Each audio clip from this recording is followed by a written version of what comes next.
भावंडांमध्ये कधीच भांडण नाही होणार संपत्ती करता, बरं का. आज वितभर जमिनीच्या तुकड्या करता, बांधाच्या एवढ्याशा तुकड्या करता एकमेकांचे खून पाडणारे बांधव बंधू आपण समाजामध्ये पाहतोय.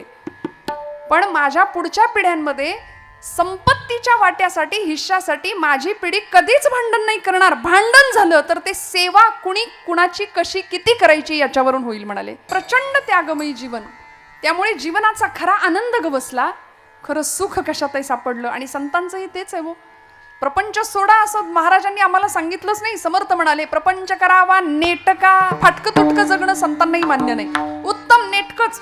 दासबोधात ओवी आहे, प्रपंची असावे सुवर्ण, परमार्थी पंचीकरण. बघा सोनं कसं आहे आता, असावं की नाही प्रपंचात सुवर्ण. महिला वर्ग आपल्याला आवडतं सगळ्यांना. समर्थ म्हणतात प्रपंची असावे सुवर्ण, पण परमार्थी पंचीकरण. सगळ्याचा मोह असावा, सगळं जोडावं, जोडून या धन उत्तम व्यवहारे. पण अशी उदास विचारे वेच करण्याची वृत्ती तुमच्या माझ्या मनामध्ये निर्माण व्हावी ही संतांची अपेक्षा आहे. मग हे सगळं जीवन कधी आम्हाला कळतं किंवा हे सगळं कधी घडतं, तेव्हाच जेव्हा खऱ्या आनंदाची प्राप्ती होते. तुकोबरायांना त्या आनंदाची प्राप्ती झाली म्हणून तर प्रपंच ठेवला ना बाजूला, गेले भामचंद्राच्या डोंगरावरती. जन विजन झाले आम्हा विठ्ठल नामाप्रमाणे म्हणाले. जन आणि विजन सारखंच. वन पट्टण एक भाव, अवघा झाला एक. वन आणि पट्टण, जंगल आणि शहर एकच झालं आमच्यासाठी. आम्हाला फरक नाही पडला कशाचा. तुका म्हणे होय मनाशी संवाद, आपुलाची वाद आपणासी. तुका म्हणे होय मनाशी संवाद, आपुलाची वाद आपणासी. काय आनंद होता तुकोबरायांच्या जीवनामध्ये. अहो घरामध्ये 18 विश्व दारिद्र्य. कधीतरी अवला आईने विचारावं आईसाहेबांनी, धनी तुम्ही रोज पांडुरंगाचं पाय पकडण्यासाठी जातायसा, पण माझ्या संसाराची धुळधाण झाली, त्याच्याकडे वाईस बघा की. महाराज म्हणायचे आवले चिंता करू नको, ज्यानं चोच दिलीये तो चारा देणार आहे. एखाद्या शेताची राखण करण्याचं काम तुकोबरायांना मिळावं, पण ते काम करताना सुद्धा महाराज म्हणायचे सदा माझे डोळे जडो तुझी मूर्ती, सदा माझे डोळे जडो तुझी मूर्ती, सदा माझे डोळे जडो तुझी मूर्ती, सदा माझे डोळे जडो तुझी मूर्ती.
तुझे नाम. एकच ध्यास लागला की त्याच्या वाचून आता जीवन चैन नाही पडत, कशातच करमत नव्हतं ना. म्हणून एखाद्या शेताची राखण जर तुकोबरायांना करायची वेळ आली, ऊसाची राखण महाराजांनी करावी. त्या ऊसाच्या मालकांनी घरी जाताना एक ऊसाची मुळी महाराजांच्या खांद्यावर द्यावी. ती मुळी महाराजांनी घ्यावी आणि घरी यावं. घरी येत असताना काही लहान लहान लहान लहान मुलं महाराजांच्या मागे पुढे, काहींनी मागून घेतले, काहींनी मागून घेतले. संपली ना ऊस, मुळी संपली सगळी. अगदी 2-3 कांडकं शिल्लक राहिली ऊसाची. ते घेऊन तुकोबराय घरी आले आणि लेकरं आली धावत. लेकरांच्या हातामध्ये एक ऊसाचं कांडकं दिलं, आमच्या आईसाहेबांच्या हातात एक दिलं, पांडुरंगासमोर एक ठेवलं. आणि पांडुरंगासमोर तुकोबराय बसले की रामकृष्ण हरी भजन सुरू केलं. अवला आल्या आईसाहेब आल्या, जिजाई आईसाहेब, आणि वर्णन आहे चरित्रामध्ये, ते ऊसाचं दांडकं तुकोबरायांच्या पाठीत घातलं जिजाई आईसाहेबांनी. आणि मग तुकोबराय म्हणतात आवले आवले मला ठाऊक आहे ग, मला दिल्याशिवाय तू काही एकटीनं खायची नाही ऊस. हा प्रपंच होता तुकोबरायांचा. कुठेच कसलीच तक्रार नाही केली. तुका शेठ होते एकेकाळचे. तुका राम नाम घेता कापे यम, हा दरारा होता व्यक्तित्वाचा, चरित्राचा. जीवन वैराग्याचे मूर्तिमंत पुतळे तुकोबरायांना आपण म्हणतो. आपण कायम वैतागलेले असतो. वैराग्य कधी येणार आयुष्यात? आपण कायम वैताग, कायम विकारांनी ग्रस्त असलेलं आमचं जीवन. तुकोबराय एका विलक्षण भावावस्थेत जातात आणि तुकोबराय पांडुरंगाशी नातं जोडतात. भगवंता, हा अपूर्ण असलेला जीव पूर्णत्वाच्या दिशेने प्रवास करतोय, तू पूर्ण आहेस. वैदिक गणित सांगतं, ओम पूर्णमिदः पूर्णमिदं पूर्णात् पूर्णमुदच्यते पूर्णस्य पूर्णमादाय पूर्णमेवावशिष्यते. तू पूर्ण आहेस, ब्रह्म पूर्ण आहे. आणि मग आम्हालाही त्या ब्रह्माची अनुभूती घेता यावी, आम्हालाही तो ब्रह्मरस चाकता यावा, याकरता आता सिद्धावस्थेच्या दिशेने आमचा प्रवास सुरू आहे. देवा, आता तुझ्यात आणि माझ्यात अंतर नाही पडता कामा. आणि आता भगवंताला सांगतायत, आता देवा इथून पुढे आता तुझं माझं सख्य जुळलं ना, मी भक्त तू देव ऐसे करी. आता तुझं माझं नातं देवभक्ताचं आहे, तुझं माझं नातं मालक नोकराचं आहे, तुझं माझं नातं आई आणि बाळाचं आहे. तुका म्हणे माता वाहे तान्हुल्याची चिंता. त्यामुळे आईच्या ठिकाणी भगवंताला पाहिलं, आता तुझ्यात आणि माझ्यात अंतर देऊ नकोस, कारण आता माझ्या भावा अंतराय नको देवा. ज्या भावावस्थेला तुकोबराई गेलेत त्यांना माहितीये की भावाशिवाय भगवंताची प्राप्ती होऊ शकत नाही. काष्ठेन विद्यते देवो न पाषाणे न मृण्मये भावो हि विद्यते देवो तस्मात् भावो हि कारणम. म्हणून मी मगाशी एक विधान केलं की भाव हा भक्तीचा सौभाग्य तिलक आहे. एखादी सौभाग्यवती स्त्री आहे, सगळे अलंकार परिधान केलेत पण कपाळाला कुंकू नाही लावलं, तसं ते जसं दिसेल ना तसं भक्तीमध्ये भाव जर नसेल ना तर त्याला काहीच उपयोग नाही, अर्थ नाही. देव भावाचा भुकेलाय, थोर प्रेमाचा भुकेला, हाची दुष्काळ तयाला. आणि देवाला सुद्धा तेच हवंय जे जनाबाईंनी दिलं होतं, जे नामदेव महाराजांनी दिलं होतं. रडायचे नामदेव महाराज पांडुरंगासाठी, जनाबाई आईसाहेब रडायच्या, पांडुरंगा सख्या येणारे म्हणायच्या. आणि भगवंत एका पायावर यायचा सुद्धा. जनी जाय पाणियासी मागे धावे ऋषिकेशी, जनी जाय पाणियासी. जनाबाईंनी पाण्याला जावं, भगवंतांनी मागे मागे धावं. मने सहित वाचा काया अवघे दिले पंढरीराया. सगळं भगवंताला देऊन टाकलं होतं आणि भाव भगवंताच्या पायाशी स्थिर केला होता, चरणांशी, की आता तुझ्याशिवाय आम्हाला दुसरं काहीही नाही. अन्याश्रयाणाम त्याग हा इति अनन्यता, हा अनन्य शब्दाचा अर्थ शास्त्रकार सांगतात, इतर कुठल्याही आश्रयाचा त्याग आणि एकच आश्रय प्रभुचरणांचा. इतका दृढ भाव भगवंताच्या चरणी दृढ व्हावा की आपुला तो एक देव करून घ्यावा, तेणे विण जीवा सुख नोहे. भगवंत एक, बस, त्याच्याशिवाय दुसरं काही नाही. निष्ठावंत भाव भक्तांचा स्वधर्म निर्धार हे वर्म चुको नये. वाटेल ते झालं तरी चालेल. तुका म्हणे प्राण करा देवासी अर्पण. जीवनातल्या सगळ्या क्रिया तिथंच येऊन थांबतात. आणि भगवंत सुद्धा भगवद्गीतेमध्ये म्हणालेत, यत्करोषि यदश्नासी यज्जुहोसी ददासी यत् तपस्यसी कौंतेय तत्कुरुष्व मदर्पणम. तू जे जे कर्म करशील ना ते सगळं मला अर्पण कर, असं देव भगवद्गीतेत सांगतायत बरं का. आम्ही माणसं अशी लबाड आहे, चला म्हणाले देव सांगतोय कुठलंही कर्म करा, मला अर्पण करा, माझ्या ठिकाणी येऊन पोहोचा. एखाद्या चोराने चोरी करताना जर असं म्हटलं, स्वामी म्हणाले भिवू नकोस, मी तुझ्या पाठीशी आहे, असं कर्म चालणार नाही. माऊलींना सत्कर्माची अपेक्षा आहे. त्यामुळे तया सत्कर्मी रती वाढो भूता परस्परे पडो मैत्र जीवांचे. जे जे कर्म करू. बरीच मंडळी समाजातली संध्याकाळ झाली की सरकार मान्य होतात. असं कर्म देवाला अर्पण करून चालणार आहे का? नाही हो, नाही चालणार. तुम्ही जे सत्कर्म कराल ते भगवंताच्या चरणी अर्पण करा. बोले न ते होवो तुझे चिस्तवन. काय करायचं? वाचेनी नाम घेऊ भगवंताच्या विषयीच. बोलू ऐसे बोले जेणे बोले विठ्ठल डोले. डोळ्यांनी पाहायचंय, भगवंतालाच पाहायचंय. आता भगवंत सोडून लोकांना काय पाहावं असं वाटतं, हा ज्यांचा त्यांचा प्रश्न आहे. पण तरी सुद्धा काय बघायचं असेल, डोळे तुम्ही घ्या रे सुख, पहा विठोबाचे मुख. अहो, प्रत्येक इंद्रियाला काम दिलं. आणि माऊलींनी तर क्रांतिकारक प्रतिज्ञा केली ज्ञानेश्वरीमध्ये, या कारणे मी बोलेन बोली अरूपाचे रूप दावीन, अतिंद्रिय परिभोगवीन इंद्रिया करवी. या कारणे मी बोलेन. माऊली प्रतिज्ञा घेतात. माऊलींचा खरं तर हा स्वभाव नाही. आईचा मायेचा स्वभाव आहे ज्ञानोबरायांचा, पण एखाद्या वेळी क्रांतिकारक प्रतिज्ञा घेतात आणि म्हणतात या कारणे मी बोलेन. बोली अरूपाचे रूप दावीन. अतिंद्रिय असलेला निर्गुण असलेला परमात्मा मी या इंद्रियांना त्या अतिंद्रियाचा भोग घडवून आणीन. भगवंताला पाहण्याची दृष्टी संतांकडे विकसित झाली आणि मग भावाचे प्रकार सुद्धा आम्हाला शास्त्रकारांनी सांगितले. शांत भाव आहे, सख्य भाव आहे, दास्य भाव आहे, वात्सल्य भाव आहे आणि माधुर्य भाव आहे. 5 प्रकार सांगितले. अनेक प्रकारांनी भगवंताला बांधता येतं या भावामध्ये. शास्त्रकारांनी सुभाषित सांगितलं, व्याधस्याचरणं ध्रुवस्य च वयो विद्या गजेंद्रस्य का जातिर्विदुरस्य यादवपतेर उग्रस्य किं पौरुषम कुब्जायाः कमनीय रूपमधिकं किं तत्सुदाम्नो धनं भक्त्या तुष्यति केवलं न च गुणैर्भक्ती प्रिय श्रीपतिः. अन्य कुठल्याही गुणांनी भगवंत प्रसन्न होत नाही. महाराजांना माहिती आहे, देवा भावाच्या बळावर तू माझ्या जवळ आलास ना, आता माझ्यात आणि तुझ्यात अंतर पडू देऊ नकोस. कशामुळे देव प्रसन्न झाला? व्याधस्याचरणं, आचरण बघून देव प्रसन्न होतो असं म्हणावं तर व्याधाचा आचार काय होता? पण देवानी कृपा केली. व्याधस्याचरणं ध्रुवस्य च वयो, वय बघून देव कृपा करतो असं म्हणावं तर ध्रुव बाळाचं वय किती होतं श्रोते हो? लहान लेकरू होतं ते. नारदांची कृपा झाली, आईचा आशीर्वाद मिळाला, जंगलात गेला आणि तपश्चर्या करून भगवंताला प्राप्त करून घेतलं, अढळपद प्राप्त झालं. व्याधस्याचरणं ध्रुवस्य च वयो विद्या गजेंद्रस्य का. गजेंद्र, भागवतात कथा आहे गजेंद्र मोक्षाची. पशुकुळात जन्माला आलेला तो गजेंद्र पशु योनीमध्ये असताना सुद्धा भगवंताला प्राप्त केलं. काय विद्या होती त्याच्याजवळ? काही नाही, पण भगवंत कृपाशीर्वाद मिळाले भगवंतांचे. का जातिर्विदुरस्य यादवपतेर उग्रस्य किं पौरुषम. विदुराचं जात बघून देव कृपा करतो असं म्हणावं तर विदुर आमचे दासीपुत्र होते, भगवंतांनी कृपा केली. ज्यावेळी शिष्टाई करता हस्तिनापूरला देव आले होते ना, त्यावेळी भगवंत दुर्योधनांनी त्यांना बोलवणं पाठवलं होतं, निमंत्रण पाठवलं होतं. आणि पूर्व काळापासूनची ही पद्धत आहे की म्हणाले याला जेवायला घालूया चांगलं चमचमीत आणि आपल्या बाजूला वळतं करून घेऊया. हे म्हणून तर आदल्या रात्री मतं बदलतात की नाही? मग हे पूर्वीपासून आहे, इतिहासाची हिस्ट्री रिपीट होत राहते.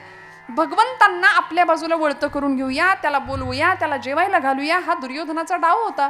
पण भगवंत म्हणाले अन्न कुणाच्या घरचं खावं हे सुद्धा भगवंत आम्हाला शिकवतात. अन्नात जायते बुद्धीही म्हटलंय. कुणाच्या घरचं अन्न सेवन करावं, कुठलं अन्न सेवन करावं? दुर्योधनाच्या घरचं मी नाही सेवन करणार म्हणाले. विदुर काकांकडे पाहिलं आणि विदुरांना वाटत होतं की देव माझ्या घरी येईल का. भाव होता मनातला, अत्यंतिक शुद्ध भाव होता विदुरजींचा.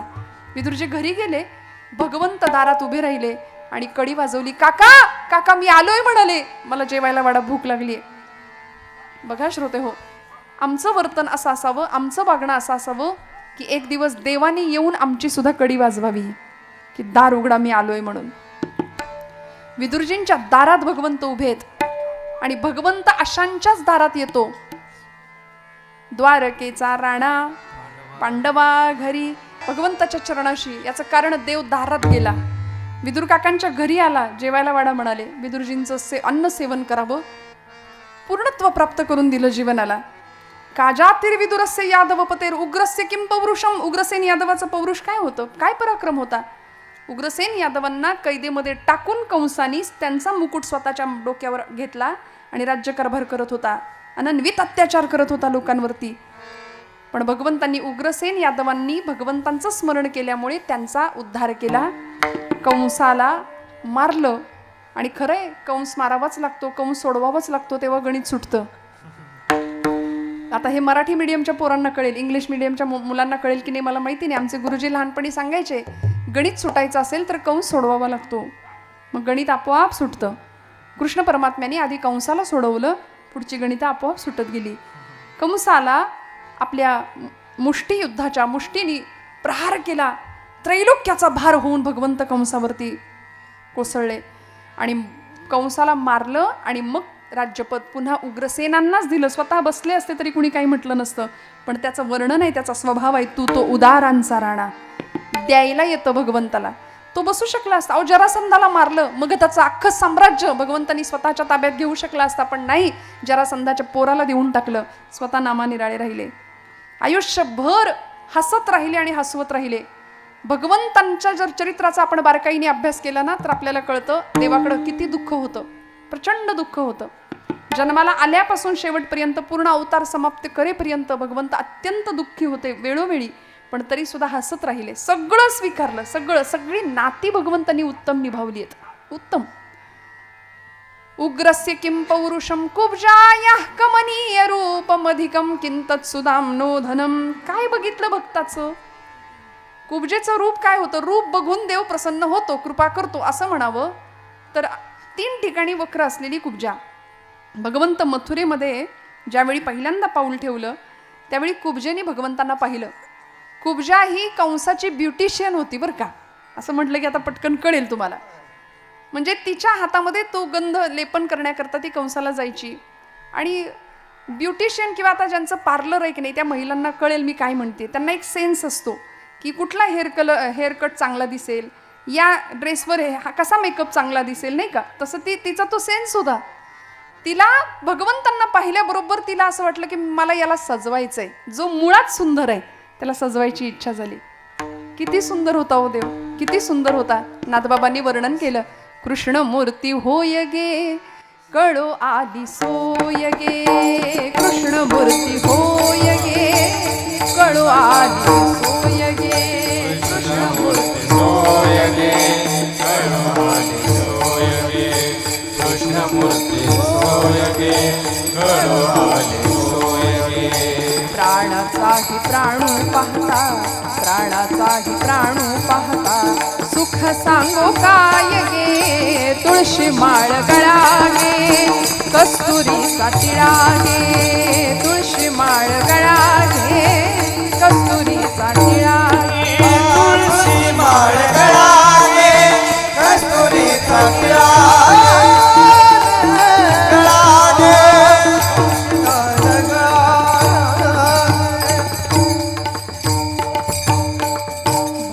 कृपेची माय गे ओळखली विठाई गे.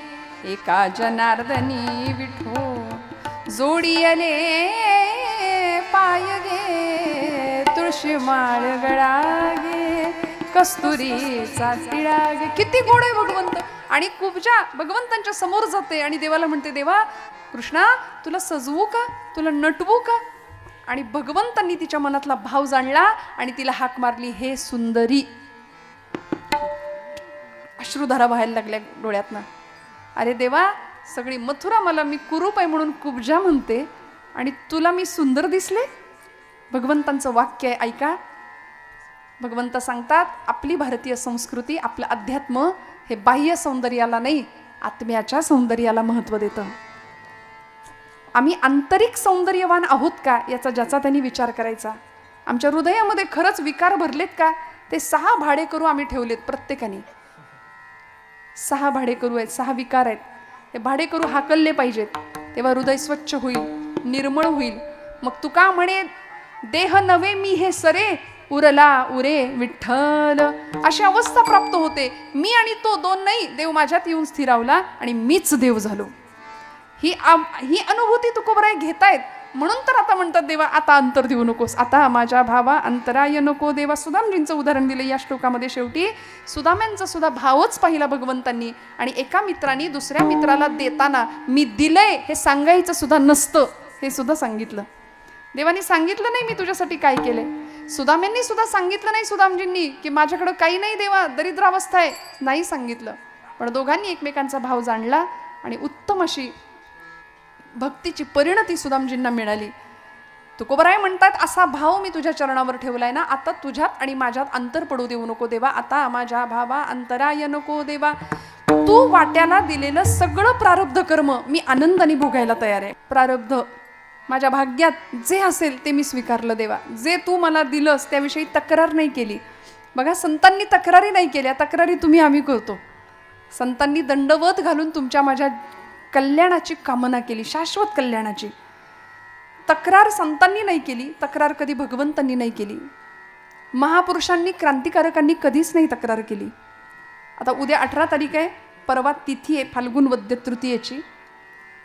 या देशाला हिंदू पदपादशाहीचं साम्राज्य निर्माण करणारे छत्रपती शिवाजी महाराज यांची जयंती सबंध महाराष्ट्रभर आनंदाने आम्ही हा दिवस साजरा करणार आहे. राजांचं नाव घेतलं तरी मुडद्यात सुद्धा प्राण यावा अशी ताकद आहे या नावामध्ये. रक्त सळसळतं आमचं. शिशिस्त वा वात्सल्य जी जिद्द यांचा त्रिवेणी संगम म्हणजे छत्रपती शिवाजी महाराज आहेत. त्यांना घडवणाऱ्या राजमाता आऊसाहेब जिजाबाई, जी जिद्द, ज्या जाज्वल्य देशप्रेम, बा बाणेदारपणा आणि ईश्वरार्पण बुद्धी म्हणजे जिजाबाई आईसाहेब आहेत. एका मातेनी मुलाला कसं घडवावं, किती उच्चतम मूल्य संस्कार प्रदान करावीत याचा जगासमोर आदर्श घालणारी ही मायलेकर आहेत. फक्त अंगावरचं दूध नाही पाजलं, प्रचंड प्रतिकूलतेतनं घडवलं आपल्या राजाला. का आले भागा ते करीतो पण तुझे नाम उच्चारितो. कारण सामर्थ्य आहे चळवळीचे, जो जो करील तयाचे, परंतु तेथे भगवंताचे अधिष्ठान पाहिजे. लढूनच साम्राज्य मिळवता येईल, त्यागानीच स्वराज्य उभं राहील. भोग असतो तिथे स्वराज्य नसतं. जिथे भोग आहे तिथे नरक राज्य आहे, जिथं त्याग आहे तिथं स्वराज्य आहे. श्रोते हो, आणि असं स्वराज्य 350-400 वर्षापूर्वी या भूमीमध्ये निर्माण केलं गेलं. एका मातेनं आपल्या लेकराच्या डोळ्यामध्ये स्वराज्याचं दिव्य स्वप्न पाहिलं. प्रचंड प्रतिकूलतेतनं राजांना मोठं केलं की ज्या पुण्याच्या आजूबाजूला राखेचे डोंगर साचलेले आहेत, माणसं परागंदा झालेली, देशोधडीला लागलेली, आपल्याच घरच्या बाया बापड्यांना आपल्या डोळ्यासमोर ओढत आणून फरफटत आणून अब्रू लुटताना पाहण्यापलीकडं दुसरा इलाज उरला नव्हता. इतकी भीषण परिस्थिती. कित्येक ब्राह्मणी गुजरणी भ्रष्टविल्या, किती एक देशांतरा त्या विकिल्या, किती एक हाल होवोनी मेल्या. असं विलक्षण काळ जो होता, त्या काळामध्ये छत्रपती शिवप्रभूंच्या 5 वर्षाचं वय असताना त्या डोळ्यामध्ये स्वराज्याचं दिव्य अंजन घालणं आणि त्या दृष्टीनं त्याला कार्यप्रवृत्त करणं, हे एका आईनं घडवलेला इतिहास आहे या भूमीमध्ये. म्हणून मी कधी कधी धाडसाने विधान करते. छत्रपती लोकांना वाटतं शंभू महादेवांचा अवतार आहे, पण असं नाही ना झालं. असा देवीला आशीर्वाद दिला, इकडून काहीतरी प्रकाश आला आणि राजे तयार झाले, असं तर नाही झालं. काय कष्ट घेतलेत माझ्या आऊसाहेबांनी, किती झिजल्यात माझ्या आऊसाहेब. तू वाटेल ते कर, वाटेल तसा वाग. नाही आताची आई म्हणते असं. म्हणजे बाळ रडलं की त्या बाळाचा पाळणा टीव्ही समोर येतो. मग आपण तक्रार करतो की पोरगं आमचं बिघडलंय, मोबाईल सोडत नाही. पण आमच्यावर खूप मोठी जबाबदारी. वडीलच जर रोज पानपट्टीवर जात असतील तर मुलगा दुसरं काय करणार आहे? काय जबाबदारी असेल? प्रचंड प्रतिकूलतेतनं स्वराज्याचं ध्येय एकनिष्ठतेने सांभाळलं आणि त्या दृष्टीने प्रवास केला, त्या दृष्टीने वाटचाल केली त्या दिशेने. म्हणून तर स्वराज्यावर आलेली सगळी विघ्न पचवली. आले भागा ते करीतो, तुझे नाम उच्चारितो. तुकोबरायांना गुरुस्थानी छत्रपती शिवप्रभू समजतात, मानतात आणि महाराज भक्ती आणि शक्तीचा सुरेख संगम राजांच्या जीवनामध्ये भरतात. इकडे समर्थ राष्ट्रगुरु समर्थ रामदास स्वामी राजांना क्षात्र तेजाचं उत्तम स्फुल्लिंग त्यांच्या जीवनामध्ये प्रज्वलित करतात. राजे मोठे होतात, अनेक संकट स्वराज्याच्या दिशेने चालून येतात. अफजल खान नावाचं क्रूरकर्मा पठाण प्रतापगडाच्या दिशेने येतो ना, त्यावेळी आदिलशहाच्या दरबारामध्ये चांदीच्या तबकातला तो विडा उचलतो आणि बडी बेगम साहिबाला तो अफजल खान सांगतो कि मैं शिवाजी को पकड़ के लाऊंगा, शिवाजी को पहाड़ का चूहा है उसे यूं पकड़ के लाऊंगा. बड़ी बेगम साहिबा म्हणते ना, चूहे को पकड़ने के लिए कितनी फौज चाहिए? तो अफजल खान म्हणतो यूं ही कोई 20-22 हजार, 22,000 उंदरासाठी. तेवढंच घोडदळ, तेवढंच हत्तीदळ, तेवढंच पायदळ. किती वर्ष चालेल म्हणाले मोहीम? अफजल खान म्हणतो 3 बरस तक चलेगी ये हमारी मोहीम. त्यालाच खात्री नव्हती की मी राजाला मारू शकेन की नाही. पण ज्यावेळी अफजल खान नावाचा क्रूरकर्मा पठाण महाराष्ट्राच्या दिशेने येतो आणि हिंदूंच्या भावना दुखवण्याकरता तुळजाभवानीला हात घालतो, कारण ही भवानी राजाला ताकद देते ना, मग हिला फोडली पाहिजे म्हणून आपल्याच लोकांना सांगून देवीच्या गंडकी शिळेची मूर्ती आणायला लावतो. घाण घातला जगदंबेवरती, खाडकन मूर्ती आपटली, ठिकऱ्या झाल्या आमच्या आई जगदंबेच्या मूर्तीच्या. जाती घेऊन माणसं बोलवली होती, भरडली माती, रांगोळी केली आणि प्रांगणात पसरली. आणि अफजल खान म्हणतो मैंने परमात्मा की मिट्टी बनाई है कोई मई का लाल जो मिट्टी से परमात्मा को फिर से पैदा कर सके. आता छत्रपती शिवप्रभू विचार करतात, काही नाही मला जमतच नाही, आता मी जातो. असं जर राजे म्हणले असते तर तो आत्मघात ठरला असता. पण राजांना कृष्ण नीती माहिती होती. प्रचंड संयमाने निर्णय घेतले. जगदंबेवर घण घातला हे कळालं, किती यातना झाल्या असतील, सगळं सहन केलं. आले भागा ते करीतो. पण आई वचन दिलं तुळजाभवानीला, तुझ्या अपमानाचं उसनं फेडल्याशिवाय जाणार नाही, पंढरपूरच्या पांडुरंगाचं उसनं फेडल्याशिवाय इथून जाणार नाही, हे वचन द्यावं. आणि तो अपमान, ते उसनं फेडण्याकरता संयम राखला. अफजल खानाला स्वराज्याच्या टप्प्यामध्ये प्रतापगडाच्या पायथ्याशी आणलं. पण अफजल खानाच्या मोहिमेवर जाताना काय भाग्य आहे श्रोते हो, ऐका. आपण अफजल खान वधाची कथा नेहमी ऐकता, पण आपल्याला ही गोष्ट बऱ्याचदा ज्ञात नसते की यावेळी जिजामाऊलींचा निरोप राजे घेत होते. त्यावेळी जिजामातोश्री सांगतात, राजा प्रसंग बाकाय, जीवावर उदार होऊन तुला लढावं लागेल शिवबा. आता तुमच्या पश्चात स्वराज्याची ही ठिणगी जी पडली आहे ना, ती प्रज्वलित होत राहिली पाहिजे. आता इथे स्वराज्य आकाराला येण्यापासून वंचित होता कामा नये. तुमच्या पश्चात सुद्धा स्वराज्याचं काम टिकलं पाहिजे, वाढलं पाहिजे चंद्राच्या कलेप्रमाणे. या मोहिमेमध्ये तुम्हाला दगाफटका होऊ शकतो राजे. हे कोण सांगते? आई सांगते. आणि राजे, या मोहिमेमध्ये जर तुम्हाला काही दगाफटका झाला तर तुमच्या पश्चात स्वराज्य चाललं पाहिजे, याच्याकरता मृत्यूपत्र लिहा. जिजाऊ माऊली आपल्या पुत्राकडून मृत्यूपत्र करून घेते. काय कठोर मन असेल आमचं असतं, आमच्या लेकाचा काही त्रास नाही. उठ म्हणलं की उठतो, बस म्हणलं की बसतो, अगदी वडिलांच्या वळणावर गेलाय. म्हणजे आम्हाला जे मिळालं नाही ते सगळं लेकरांना मिळावं इतकी आमची अपेक्षा असते ना. त्यामुळं मग नाही हा शब्द ऐकायची सवय नाही राहत आमच्या लेकरांना. सगळं मिळतं, मागायच्या आधी मिळतं, दिलेल्याची किंमत राहत नाही. 16व्या वर्षी तोच मुलगा आपल्या आईबापाला विचारतो, तुम्ही आमच्यासाठी काय केलं, काय केलं आमच्यासाठी? आणि मग त्यावेळी खाडकन डोळे उघडतात, अरे रे कितीही करा. म्हणून ब्रह्मचैतन्य महाराज आमचे म्हणतात, तुम्ही प्रपंचासाठी कितीही करा, कुणीच केलं कुणी म्हणणार नाही, पण माझ्या देवासाठी थोडंसं करा, देव लक्षात ठेवतो, देव लक्षात ठेवतो. छत्रपती शिवप्रभूंनी जगदंबेच्या अपमानाचं उसनं घ्यायचं निर्णय ठरला. इकडे जिजाऊ मातोश्रींनी मृत्यूपत्राची तयारी केली. राजे मृत्यूपत्रावर सही करा, मृत्यूपत्र लिहा. राजे निघाले, सईबाईंचा निरोप घेतला, माझ्या शंभू बाळाला सांभाळ म्हणून सांगितलं. आणि जात असताना आता बाहेर पडणार मोहिमेकरता जी काही थोडीशी फौजफाटा होता तो घेऊन राजे निघालेत. राजांचं बुद्धी चातुर्य आणि राजांची विवेक बुद्धी दोन्हीही पणाला कस लागला होता. बुद्धी चातुर्याचा वाघनकं तयार ठेवली होती जहरी विष लावून. आपल्या सगळ्यांना हा इतिहास माहिती, मी नव्याने नाही सांगत आहे. पण कशाला म्हणतात त्याग, कशाला म्हणतात वाट्याला आलेलं स्वीकारणं. राजे बाहेर पडतात आणि 60-70चा एक अत्यंत वृद्ध असा इसम, म्हणजे राजांच्या मावळ्यांमध्ये भीष्माचार्य म्हणून ज्यांना पाहावं आणि बघावं असे कान्होजी काका जेधे समोर येतात राजांच्या. आणि कान्होजी काका म्हणतात, राजा एकटाच निघालाय सोयर. राजांनी सांगितलं, काका काय म्हणताय, गंमत दाखवू का म्हणले. पत्र बघ अफजल खानानं पाठवले. असं पत्र अनेक वतनदारांना, सरदारांना, देशमुखांना अफजल खानाने पाठवलं होतं. त्या पत्रामध्ये कान्होजी जेधे राजांना सांगतायत, राजा बघ तरी पत्र काय लिहिलंय अफजल खानाने.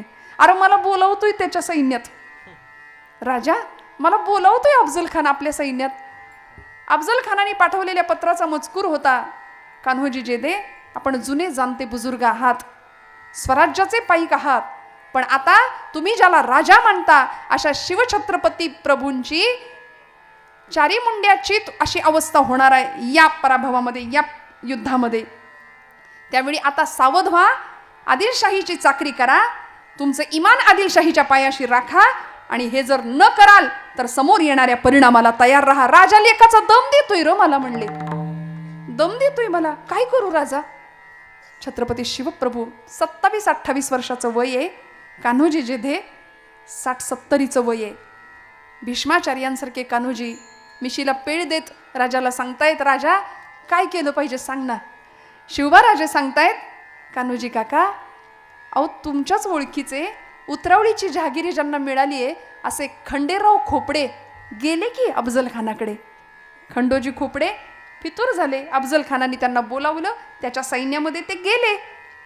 तुम्हीही असंच करा, कारण माझं जहाज आता बुडणार आहे अशी सबंध भारतवर्षाला खात्री आहे. या युद्धामध्ये माझं काही निभाव लागू शकत नाही अशी सगळ्यांना खात्री आहे. मग बुडणाऱ्या जहाजामध्ये आपलं बोचकं कोण आणून ठेवेल, कोण आणून ठेवेल. छत्रपती शिवप्रभूंनी सांगावं, काका अहो माझ्या बुडणाऱ्या जहाजामध्ये स्वतःचं राजा, अरे एक खंड्या गेला म्हणून काही सगळं स्वराज्य गेलं का. काळजी करू नको, 6000 फौज घेऊन आलोय म्हणाले तुझ्यासोबत, जिथं म्हणशील तिथं मोहिमेत उभा राहतो. जिथं म्हणशील तिथं मोहिमेत उभा राहतो. शिवबाराजे 28 वर्षाचं वय आहे, समजून सांगतायत काका तुमचं वतन जाईल, तुमची जहागिरी जाईल, माझ्या नादी लागू नका, ही काट्यावरची वाट आहे, ही विस्तवावरचा मार्ग आहे, माझ्या नादी लागू नका. ऐका, अफजल खानाच्या सैन्यात जायचं असेल तर खुशाल जा. कान्होजी काका तावातावानी आतमध्ये गेले, राजांच्या देवघरामध्ये गेले, तिथं पळी पंचपात्र ठेवलं होतं, तिथलं भांडं उचललं, तुळशीचं एक पान घेतलं, उजव्या हातात तुळशीचं पत्र ठेवलं, पात्रातलं पाणी तुळशी पत्रावर सोडलं आणि पाणी राजांच्या पायावर पडलं आणि राजांना कान्होजी काका जे ते सांगतात, राजा वतन आणि जहागीर वाहिली इथं या पायावर म्हणले. आता जगायचं तर यासाठीच आणि मरायचं सुद्धा यासाठीच म्हणाले. दोघांनी कडकडून मिठी मारली, एकमेकांना कडकडून मिठी मारली. हे त्यागाचं राज्य होतं. वाटेल त्या परिस्थितीला सामोरं जाण्याची तयारी आहे. तुका म्हणे प्राण करा देवासे अर्पण, देह जाऊ अथवा राहो पांडुरंगी दृढ भाव. अरे देहाची पर्वा करतो कोण राजा? ज्या प्रभूंच्या चरित्राबद्दल आपण चर्चा करतो, असं आत्मानं मानुषम म्हणणे रामम दशरथात्मज, ही रामांची चरित्राची ओळख स्वतः प्रभू सांगतात. आत्मानं मानुषम म्हणणे रामम दशरथात्मज, मी रामाचा दशरथाचा आत्मज आहे, मी मुलगा आहे, त्यामुळे मनुष्यत्वाच्या सगळ्या मर्यादा मला लागू पडतात. माझ्या सीताचं हरण झालं त्यावेळी झाडाला, वेलीला, वृक्षाला मी सीते सीते करून रडलो, जसा सामान्य एखादा नवरा रडेल तसा. त्यामुळे मी माणूस म्हणून जन्माला आलो, मनुष्यत्वाच्या सगळ्या मर्यादा आहे. याच्या उलट गोपाळकृष्ण सर्व धर्मान परित्यज्य मामेकम शरणम व्रज, ते त्याच्या आयडेंटिफिकेशन देतात भगवंत. मी कोण? सर्व धर्मान परित्यज्य मामेकम शरणम व्रज. पण भगवान गोपालकृष्ण असू देत किंवा प्रभू रामचंद्र असू दे, आपल्या आपल्या अवतारामध्ये सुद्धा देवांनी किती सहन केलं. शेवटच्या क्षणी कुरुक्षेत्रावर ज्यावेळी सगळा संहार होतो, कौरवांचा निर्वंश होतो, त्यावेळी गांधारी माता शाप देते भगवंतांना की कृष्णा, हे सगळं तू जाणीवपूर्वक घडवून आणलंस, तुला शाप देते. आज 100 पुत्रांची आई असून सुद्धा मी निर्वंश झाला माझ्या कौरवांचा, मी निपुत्रिक झाले ना, तुझ्या डोळ्यासमोर यदुवंशाचा नाश होताना तू पाहशील आणि निर्जन वनात एकटा मृत्यूला सामोरा जाशील. भगवंतांनी सहन केला. हा आशीर्वाद सुद्धा, हा शाप सुद्धा आशीर्वाद म्हणून स्वीकार केला. गांधारी मातेला सांगतात, आई आय एक्सेप्ट इट, तुझा शाप सुद्धा मी आशीर्वाद म्हणून स्वीकारतो. स्वीकारलं. इकडे कैकेयी मातेनी रामा अवतारामध्ये ज्यावेळी प्रभूंना वनवासाला जाण्याकरता वचनं मागितली दशरथ राजाकडून, त्यावेळी आत्ता कळालं होतं की उद्या राज्याभिषेक आहे. बघा, आता कळालं होतं आपल्याला उद्या गादीवर बसायचंय. काही वेळानंतर कळतंय गादी विधी काही नाही, वल्कल परिधान करायचे ना, वनवासाला काय होईल, आजच्या रामाचं काय होईल? आकाश पाहता सत्य, सगळी भूक सत्तेसाठी, संपत्तीसाठी आहे की नाही, खुर्चीसाठी. आत्ताचा राम काय करेल? का रामांचं चरित्र या देशाच्या तरुण पिढीने ऐकायचं? त्यागाचा सर्वोत्तम आदर्श म्हणजे प्रभू रामचंद्र आहे. का रामप्रभूंचं आणि भरतांचं चरित्र ऐकायचं? 2 भावंडांनी कसं असलं पाहिजे हे सांगणारं भरत आणि रामांचं चरित्र प्रत्येक तरुणाने ऐकावं, प्रत्येकाने ऐकावं. रामप्रभू वनवासाला जायला तितक्याच निर्विकल्प अवस्थेमध्ये तयार झाले. इकडं सीतामाईंना निरोप द्यायला गेले प्रभू रामचंद्र की सीते मी येतो म्हणून. कल्पना करा काय झालं असेल एका सौभाग्यवती स्त्रीचं, पतिव्रतेचं. जनक राजाकडून निरोप आला होता, सीता जानकी निघून ये, बरं का, निघून ये, ते 14 वर्षांचा वनवास झाला की मग तुला मी अयोध्येत पाठवतो, असं वडिलांनी निरोप पाठवला होता. आत्ताची सीता असती तर बॅग भरली असती की नाही लगेच, ते तिकडं वनवास तुमचा बघा, मी चालले माझ्या घरी. पण नाही हो, सीतामाईंकडे ज्यावेळी प्रभू रामचंद्र येतात ना, त्यावेळी आईसाहेब सांगतात, निरोप कसला माझा घेता. महाराष्ट्राचे आधुनिक वाल्मिकी गदी माडगुळकर आणि बाबूजींची चाल. काय सीतामाईंचा त्याग आहे, मी येणार तुमच्या बरोबर, माझा कसला निरोप मागता. निरोप कसला माझा घेता, जेथे राघव तेथे सीता, जेथे राघव तेथे सीता, ज्या मार्गी हे चरण चालती, त्या मार्गी मी तुमच्या पुढती.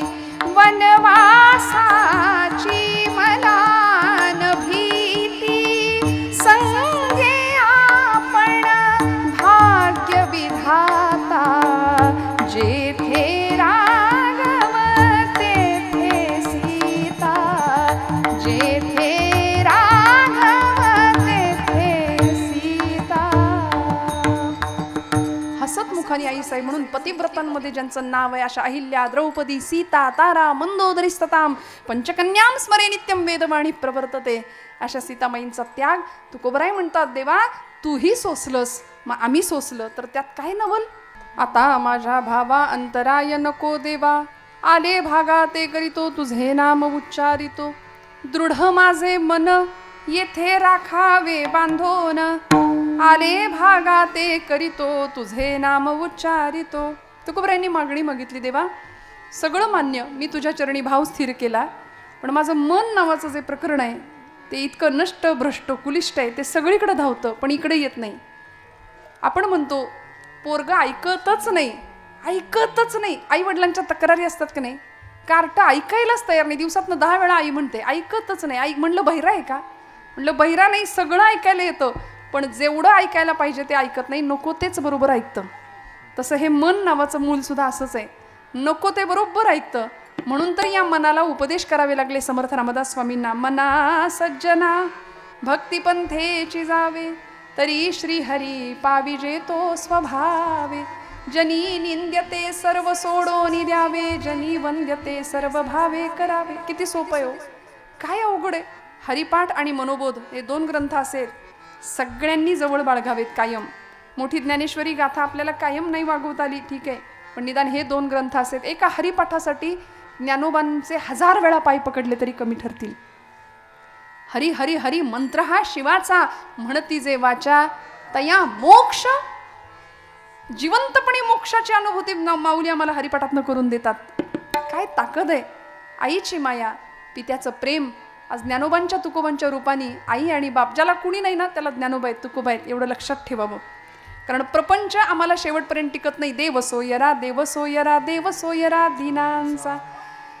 तुझे नाम उच्चारितो म्हटलं ना, मनापासून भगवंताचं नाम घ्यावं, तक्रार न करता आलेल्या परिस्थितीचा सामना करावा. म्हणजे प्रतिकूलतेवर सुद्धा मात करणं हे आमच्या महापुरुषांनी आम्हाला शिकवलं, आमच्या संतांनी आम्हाला शिकवलं, देशभक्तांनी, देवभक्तांनी सगळ्यांनी शिकवलं. स्वातंत्र्यवीर सावरकरांचं चरित्र आपण जाणता. सावरकर म्हणायचे, देहाकडून देशाकडे जाताना, देहाकडून देवाकडे जाताना मध्ये देश लागतो आणि त्या देशाला मी काहीतरी माझं देणं लागतो. मग इथे आलेल्या प्रत्येक मनुष्य जीवानी ठरवायचं, मी माझ्या गावाला, मी माझ्या मातीला, मी माझ्या समाजाला, मी माझ्या देशाला काहीतरी देणं लागतोय. ते देणं दिल्याशिवाय इथून जायचं नाही. भगवंताला जे आवडतं ते त्याचं नाम त्याला द्यायचं. आणि सध्या नामाशिवाय पर्याय नाही भगवंताच्या. अत्यंत गोड असं तुकोबरायांचा अभंग आहे, आता माझ्या भावा अंतराय नको देवा. श्रोते हो, मी फक्त एक कविता सांगून आपला समारोप घेणार आहे. आमचा हिंदू धर्म ही भगवी पताका, या सगळ्याबद्दल अभिमान वाटावा. सध्या हिंदू जाती जातीमध्ये विभागला जातो आणि मग पतित होण्याची कारणं आहेत अनेक. त्यामध्ये हे एक कारण आहे की आम्ही जातीपातीत विभागलो गेलो. हा अमुक जातीतला, तो अमुक जातीतला. मराठा या शब्दाची व्याख्या छत्रपतींनीच आम्हाला सांगावी. समर्थ म्हणाले, मराठा ती तुका मिळवावा, महाराष्ट्र धर्म वाढवावा. अवघा मराठा, कोण मराठा? 96 कुळी 92 कुळी मराठा नाही, जो भगव्यासाठी लढतो तो मराठा, जो स्वतःच्या प्राणांची पर्वा न करता भगव्यासाठी धारातीर्थी पडतो तो मराठा. म्हणून आचार्य अत्रेंनी सुद्धा मराठीची व्याख्या सांगितली. कुणाला म्हणायचं मराठी माणूस? ज्याला माझ्या ज्ञानोबरायांची एक तरी ओवी पाठ आहे तो मराठी, ज्याला माझ्या तुकोबरायांचा एक तरी अभंग पाठ आहे तो मराठी, आणि ज्यांनी शिवछत्रपती प्रभूंचा एक तरी गड पायाखालनं घालून आणलाय त्याला म्हणायचं मराठी. किती सोपं आहे. कशाला गोंधळ करून ठेवतो जीवनाचा, आयुष्याचा? इतकं सोपं सहज जीवन असताना सुद्धा आम्ही ते क्लिष्ट करून ठेवतो. नको त्या वादामध्ये अडकतो. वादापेक्षा संवादामध्ये राहावं, चांगलं ऐकावं, चांगलं श्रवण करावं आणि जीवनाचा उत्कर्ष एका छान दिशेने आमचा घडावा. आमच्या येणाऱ्या पिढीसाठी उत्तम आदर्श तयार व्हावेत आणि येणाऱ्या पिढीने सुद्धा आदर्श म्हणून उत्तमांनाच स्वीकार करावं. कारण आता कुणाकडे बघून जीवन वाट चालावी असं विचारावं तरुण पोरांना, तर पटकन मनात एखाद्या हिरोईनचं नाव येतं, एखाद्या हिरोचं नाव येतं. प्रोफाईल पिक्चरवर, डीपीवर अशी चित्र लागतात. मदर डे, फादर डे आला की तेवढ्यापुरते आईवडील आठवतात. अंतःकरणाच्या प्रोफाईलवर रोज आईचा फोटो असावा, रोज बापाचं चित्र असावं. 500 किलोमीटरवरच्या एखाद्या मित्राला गुड मॉर्निंगचा मेसेज आपण पटकन रिप्लाय करतो, पण घरात असलेल्या आईचा चेहरा सुद्धा आम्ही दिवस दिवस पाहत नाही. या जगातलं सगळ्यात सुंदर स्त्री कोण असा जर प्रश्न विचारला ना माझ्या तरुण भावंडांना, मी सांगेन की माझ्या आई इतकं जगात सुंदर कुणीच नाही, हे छाती ठोकपणे सांगा. कुणीच असू शकत नाही. मग अशी म्हटलं ना आत्मिक सौंदर्य, आई 4 पुस्तकं कमी शिकलेली असेल पण ती अडाणी कधीच नसते, कारण अनुभवांचं अख्खं विद्यापीठ तिच्या रूपाने आपल्या घरात वावरत असतं. म्हणून जिजामातांकडे पाहायचं, म्हणून छत्रपतींचं जीवनचरित्र अनुभवायचं. आणि खरं सांगू का, ज्यांना आम्ही आपलं म्हणतो, प्रपंच करायचा नाही का, उत्तम करायचा. आपली कर्तव्य पार पाडायची नाहीत का, उत्तम पाडायची. पण जीवनाचा अत्यंत कटू असलेलं एक सत्य एका कवितेच्या माध्यमातून सांगून मी आपला समारोप घेणार आहे. खूप गोड कविता आहे. कन्या स्नुषान रूपाची प्रत्यक्ष राम भार्या, पिचली क्षणाक्षणाला कारुण्य रूपी सीता. बघा, कितीही मोठा राजा असू दे, रंक असू दे, भाग्य कुणालाही चुकत नाही. जे प्रारब्धात आहे ते भोगावं लागतं. कन्या स्नुषान रूपांची प्रत्यक्ष राम भार्या, पिचली क्षणाक्षणाला कारुण्य रूपी सीता. कामी तिच्यान आले सामर्थ्य राघवांचे, प्रत्यक्ष वेळ येता कोणी नसे कुणाचे. प्रत्यक्ष वेळ येता कोणी नसे कुणाचे. ऐका बरं. त्यागुनी सूर्यपुत्रा कुंती पुन्हा कुमारी, कर्णास अनुज माता सारेच जन्म वैरी. कौतुक का करावे त्या रक्तबंधनांचे, प्रत्यक्ष वेळ येता कोणी नसे कुणाचे. केली द्युतात उभी साक्षात कृष्ण भगिनी. पांचाली होती, याज्ञसेनी होती, द्रुपद राजकन्या होती, पण काय वाट्याला आलं. केली द्युतात उभी साक्षात कृष्ण भगिनी, सम्राट पांडवांची रानावनात राणी.